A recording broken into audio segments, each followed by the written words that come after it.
wore 2 outfits for this episode. Like the video. Oi, shut up. Sit down. Shut up! Oh, fuck you, bruv.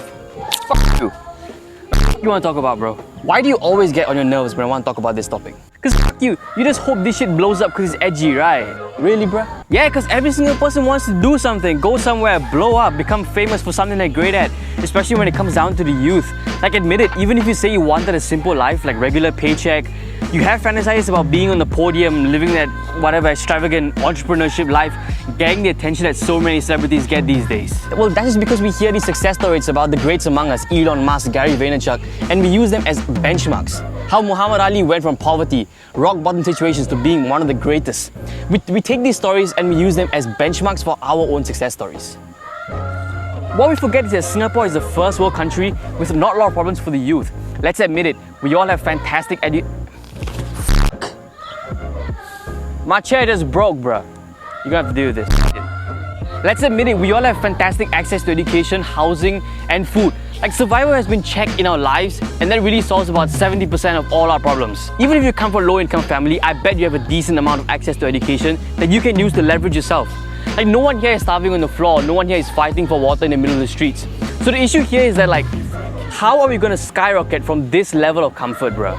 I mean, when you are poor, when you are living rock bottom, taking risks is your best option out. Those on the rocks are a lot more inclined to be pushed and take risks compared to those that live comfortably. One of the best examples are immigrants, my father included, who had to work his way up from the lower class because he didn't have many options. And now he gets to enjoy an upper middle class life in Singapore. And I gotta admit, due to this, I have an unfair advantage compared to a lot of people in the world, and so do a lot of people living in first world countries. When we have food, shelter above our heads every single day and we are cruising down the comfort lane, what is then our motivation to say, fuck, I gotta take risks and switch lanes to one that might take me to a better place? Man, Singaporean kids don't know what it's like to be at the fucking bottom, man.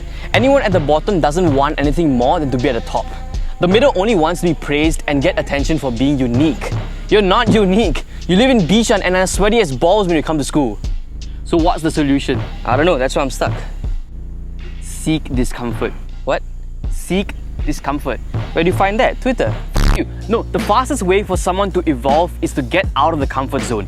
Give a man food, cheap entertainment and sex and he will cease to evolve. If you want to get out of the comfort zone, the simplest way is to do random shit at crowds, bro. The more you realize that you're not the center of the universe and no one actually gives a shit about you, that's when you send it. That's when you push some boundaries and find some unknown skills about yourself and that her opinion doesn't matter, bro.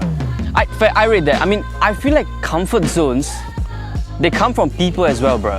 Okay, everyone is so infatuated with this idea of love, affection, attention.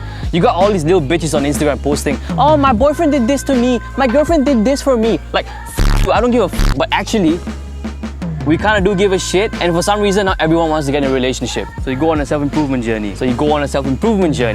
You watch the productivity videos, you watch Alpha M, and you hit the gym, and once they find this process actually bettering their lives, they tend to stick with this lifestyle, and someday, they do find a partner. And then, all the progress just stops. Because now you got this person to give you love, attention, care, all that shit.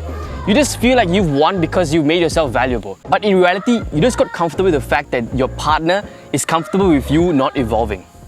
And that's a fucked up place to be in, bruh. You just got comfortable with the fact that they are comfortable with you not evolving. Bars, bruh. What are you thinking about? We all love nostalgia, don't we? Everyone loves nostalgia because apparently older times are always better times.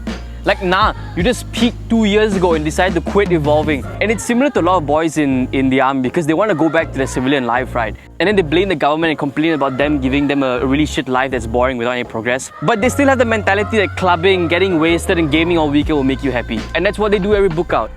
I mean, who's really at fault here? Also, I used to have this weird pride in not signing out of the army because I felt like I would have some sort of freedom after the 2 years end. I'll be like, fuck you. You just want to earn bigger bucks than the rest of the NS boys and want to, serve the country? I'm going to be out here in 2 years, have my own hustle. Nah, bruh.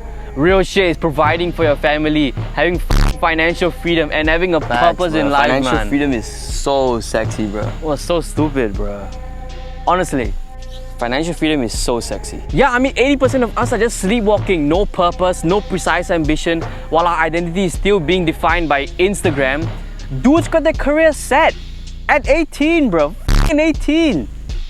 What are you gonna do about it? I don't know. That's why I'm stuck. Go seek discomfort then.